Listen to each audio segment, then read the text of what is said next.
the management of Satin Creditcare. We'll talk about what exactly is happening in the company. Remember, the management had said that the company is confident of growth ahead. It had posted a good set of numbers in Q3 as well, with strong growth in the loan book, a net profit as well, and NII as well was higher. So Mr. H.P. Singh, the CMD and founder of Satin Creditcare, joins us now on the phone line. Mr. Singh, thanks so much for joining us on ET Now.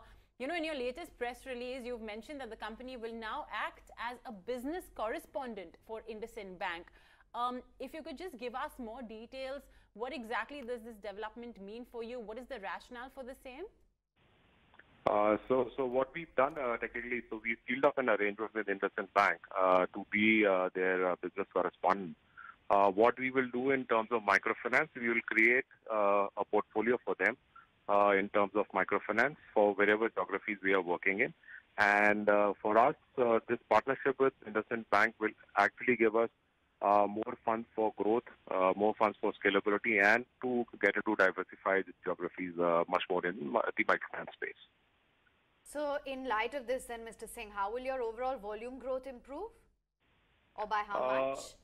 I think, since we have a large amount of, on-tap funding available from IndusInd Bank, so what we are looking at is technically to reach a threshold level where probably about 25 to 30% of our loan book would be a business correspondent, loan from the IndusInd Bank side. So that is what in the larger frame of things, we are looking at.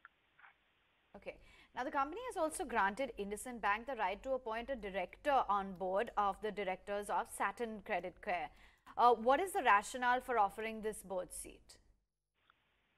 So it's a very strategic business partnership with IndusInd Bank. So to formulate and get more value add in terms of our partnership with IndusInd Bank, we have invited the representative from IndusInd Bank to join our board and take our scale and our growth forward in the larger space of microfinance. So that is the reason why we've taken on board a director from the IndusInd Bank side.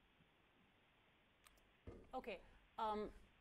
Also, the right to board seat is available up to a specified threshold. So, could you confirm the threshold?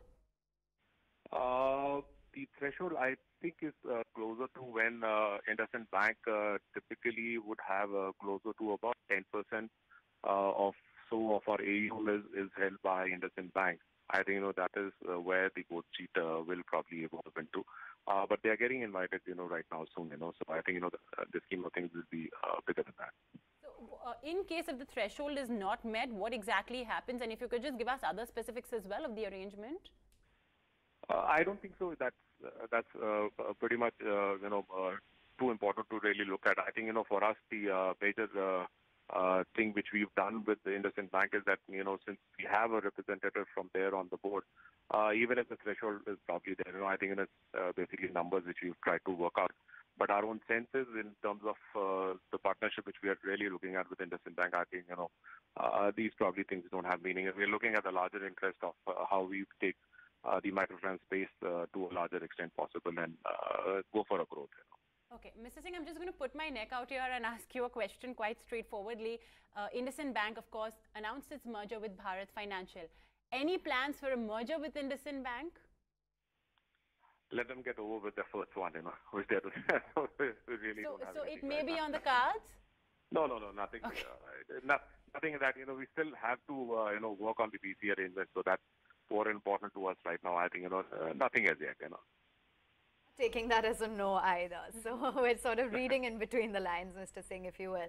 A quick last question. Will the arrangement also lead to lower cost of funds for the company? And by how much will the cost of funds decline and thereby impacting your margins?